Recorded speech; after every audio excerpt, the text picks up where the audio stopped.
ও ভাই সাব 20,000-এর নিচে লঞ্চ হয়ে গেল iQOO Z9। আমরা জানি যে প্রো ভেরিয়েন্টের দাম বেশি হবে আর নন প্রোর দাম কম হবে। 20,000-এর নিচে আসবে এই ফোনটি আমরা আগে থেকেই জানতাম, কিন্তু আমরা জানতাম না যে যা স্পেসিফিকেশান থাকবে এই দামে এটা কখনো সম্ভব না। আমি ভাবছিলাম যে ফোনের দাম কমে গেল নাকি, না কমেনি। এই ফোনটাই শুধুমাত্র কম দামে পাওয়া যাচ্ছে। আপনারা যদি গেমিংকে বেশি ফোকাস দিয়ে দেখেন তাহলে এই ফোনটা আপনার জন্য হতে পারে। আর হ্যাঁ, গেমিংয়ের পাশাপাশি ক্যামেরাটাও বেস্ট দেওয়া হয়েছে, সনি সেন্সর দেওয়া হয়েছে। আমরা যদি একটা জিনিস লক্ষ্য করি, যেসব নতুন ফোন আসছে প্রতিটি ফোনকেই আমরা বেস্ট বলছি। যে ফোনটাই নতুন আসছে সেই ফোনটিকে আমরা বেস্ট বলছি। বেস্ট বলার কারণ আছে, যা স্পেসিফিকেশান, যে ফোনের দাম 25,000-এর নিচে হওয়ার কথা সেই ফোনটি 20,000-এর নিচে পাওয়া যাচ্ছে। এই ফোনটিতে নতুনত্ব তো কিছু নেই। যে স্পেসিফিকেশান দিয়ে আসছে এই ফোনের দাম 20,000-এর উপরে হওয়ার কথা, সেই ফোনটি 20,000-এর নিচে পেলে ভাই খুবই একটা আনন্দের ব্যাপার। আর আপনাদেরকে বলতেও পারবো যে এই ফোনটা বেস্ট হবেই। আর এই ফোনটি কাদের জন্য সেটা আমরা আলোচনা করব, সমস্ত কিছুই আলোচনা করা হবে এই ভিডিওতে, তাই একটু মনোযোগ সহকারে দেখবেন। যখন কোনো একটি ফোনকে আমি বেস্ট বলি, বেশ কিছু কারণ থাকে যে এই কারণগুলির জন্য এই ফোনটা বেস্ট। আর এই ফোনটি কাদের জন্য সমস্ত কিছুই আমরা আলোচনা করব। আর এই ফোনটির থেকে নতুনত্ব কিছু আছে নাকি সেই স্পেসিফিকেশনগুলোই আছে, না নতুনত্ব কিছু আছে সেটাও আমরা আলোচনা করব। ফোনটিতে পাবেন 120 হার্সের full HD plus AMOLED punch hole display. এখানে পাঞ্চল রয়েছে।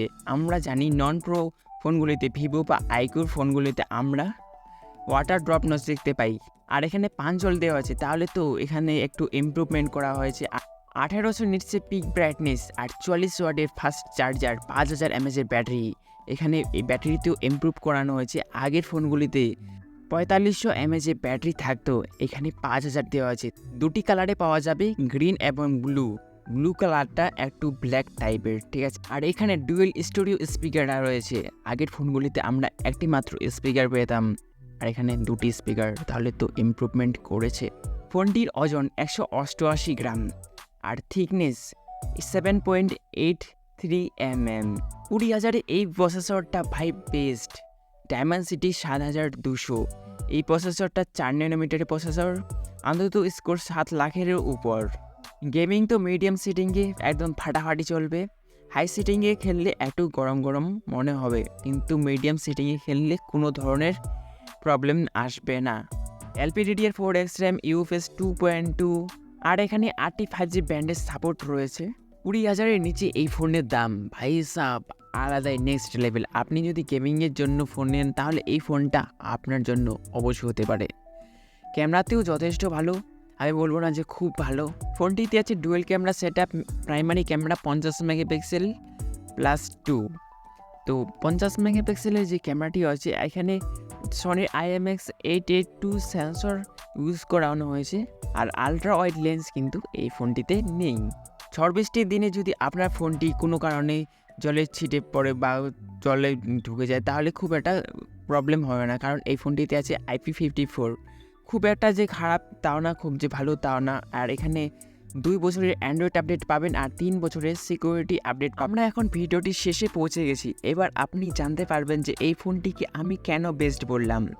প্রথমত, এই ফোনের যা স্পেসিফিকেশন আছে সেটা তো, যেটা দাম হওয়া উচিত সেটার দাম কম আছে, 20,000-এর নিচে। এই ফোনটা মিনিমাম 22,000 বা 23,000 হওয়ার কথা, কিন্তু এখানে আপনারা 20,000-এর নিচে পেয়ে যাচ্ছেন। অ্যামোলেড প্যানেল পেয়ে যাচ্ছেন, তারপরে ওয়াটার ড্রপ লাগছে না, আর ডুয়েল স্টুডিও স্পিকার থাকছে। সনির IMX882 সেন্সর আছে। আগের ফোনগুলিতে আমরা 4500 mAh ব্যাটারি পেয়েছিলাম, এখন আমরা পাচ্ছি 5000 mAh ব্যাটারি। তাহলে ইমপ্রুভমেন্ট হলো কি না? যারা গেমিং বেশি করে, ঠিক আছে, যারা গেমার, যারা সবসময় গেম খেলবে তাদের জন্য এই ফোনটা বেস্ট। 20,000-এর মধ্যে বর্তমানে 2024 সালে মার্চ মাসে এই ফোনটা বেস্ট ফোন। সবাই ক্লিন অ্যান্ড্রয়েডের সাথে নিয়ে আসার চেষ্টা করছে, তবুও পারছে না। তবুও hot game, third party apps এগুলো ভাই থাকবেই।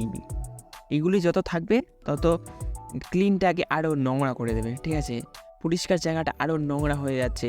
আর এদিকে দামটা কম পেয়ে যাচ্ছেন। এই দামটা কম করার জন্যই এত কিছু দেওয়া হচ্ছে।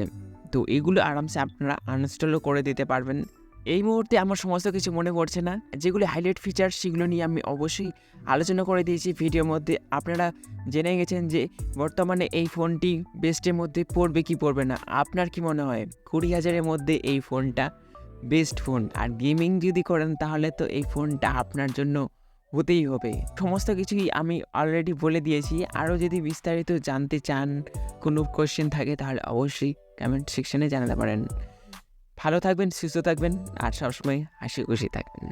আজকের মতন